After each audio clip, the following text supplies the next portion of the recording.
মহতর লৈ আহিছো অসমবাসী ৰাইজৰ কাৰণে ৰাতিপুৱাৰ কেইবাটাও বিগ ব্ৰেকিং নিউজ আজি হৈছে 9 আগষ্ট ৰাজ্যৰ কোটি কোটি জনসাধাৰণৰ বাবে লৈ আহিছো কেইটামান গুৰুত্বপূৰ্ণ খবৰ। বান পৰিস্থিতিৰ মাজতে ৰেচন কাৰ্ডৰ হিতাধিকাৰীলৈ আহি গল ডাঙৰ খবৰ। 10 আগষ্টৰ পৰা ৰেচন কাৰ্ডৰ হিতাধিকাৰীয়ে লাভ কৰিব দাইল আৰু চেনি। যিসকল সদস্যৰ নাম ৰেচন কাৰ্ডৰ পৰা বাদ পৰিছে তেওঁলোকে অন্তৰ্ভুক্ত কৰিব পাৰিব ৰেচন কাৰ্ডত নাম। 10 আগষ্টত দেশৰ নাগৰিকৰ বাবে আহি আছে এটা ডাঙৰ দিন। সদনত এখন বিধায়ক গৃহীত হলে বিপদত পৰিব বহু লোক। কংগ্ৰেছৰ সদনত বিলখনৰ বিৰুদ্ধে শক্তি দেখুৱাবলৈ সাজু হৈছে। আহি আছে সংখ্যালঘুৰ স্বাধীনতা বিৰোধী আইন। ইয়াক লৈ সমগ্ৰ দেশজুৰি লাগিছে হাহাকাৰ। লগতে অসম তথা ভাৰতবৰ্ষৰ বিভিন্ন প্ৰান্তৰ পৰা যোগত কৰা হৈছে কেইবাটাও গুৰুত্বপূৰ্ণ খবৰ। গতিকে এনেবোৰ খবৰ নিতে পাই থাকিবলৈ চেনেলটো সাবস্ক্ৰাইব কৰি ভিডিঅ'টোত এটা লাইক কৰিবলৈ নাপাহৰিব। ভাই বন্ধু বান্ধৱীসকল, আজি আমাৰ প্ৰথমটো খবৰ খুবেই গুৰুত্বপূৰ্ণ খবৰ। লগতে অসমবাসী ৰাইজৰ কাৰণে এটা ডাঙৰ খবৰ। বান পৰিস্থিতিৰ মাজতে ৰেচন কাৰ্ডৰ হিতাধিকাৰীলৈ আহি গল ডাঙৰ খবৰ।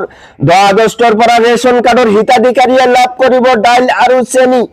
ইতিমধ্যে হিতাধিকাৰীয়ে লাভ কৰিছে বিনামূলীয়াকৈ চাউল।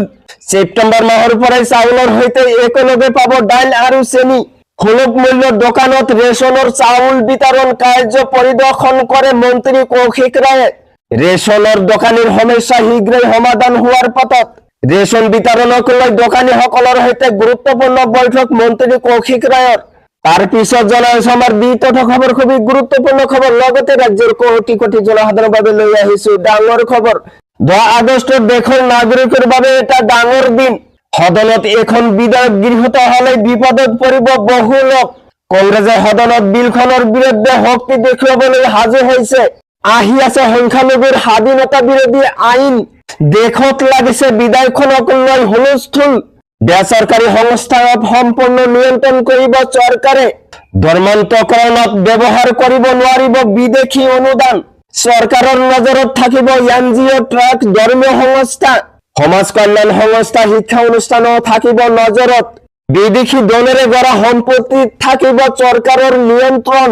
সকলো সংস্থাৰ বাবে বাধ্যতামূলক FCRA পঞ্জীয়ন বাতিল নৱীকৰণৰ ক্ষেত্ৰতো কঠোৰ নিয়ম। পঞ্জীয়ন নথকাৰ সংস্থাৰ সম্পত্তিৰ দায়িত্ব লব নিৰ্দিষ্ট কৰ্তৃপক্ষ। নৱীকৰণৰ হলে ঘূৰাই পাব বিদেশী দলেৰে গড়া সম্পত্তি। বিদেশী অনুদানৰ অপব্যৱহাৰ কৰিব নোৱাৰিব কোনো সংস্থাই। নিৰ্দিষ্ট সময়ৰ ভিতৰত ব্যৱহাৰ কৰিব লাগিব বিদেশী অনুদান। পঞ্জীয়ন স্থগিত হলে বিক্ৰী হস্তান্তৰ কৰিব নোৱাৰিব সম্পত্তি। 10 আগষ্টত দেশৰ নাগৰিকৰ বাবে আহি আছে এটা ডাঙৰ দিন। তো বন্ধুসকল, আজিৰ মূল ভিডিঅ'ত এইখিনি ইনফৰমেশ্যন দিব লগা আছিল। ভিডিঅ'টো ভাল লাগিলে চেনেলটো সাবস্ক্ৰাইব কৰিবলৈ নাপাহৰিব। আৰু যদি ফেচবুকত চাই আছে তেনেহলে পেজটো ফলো কৰি লগত থাকিব। So thank you for watching full ভিডিঅ'।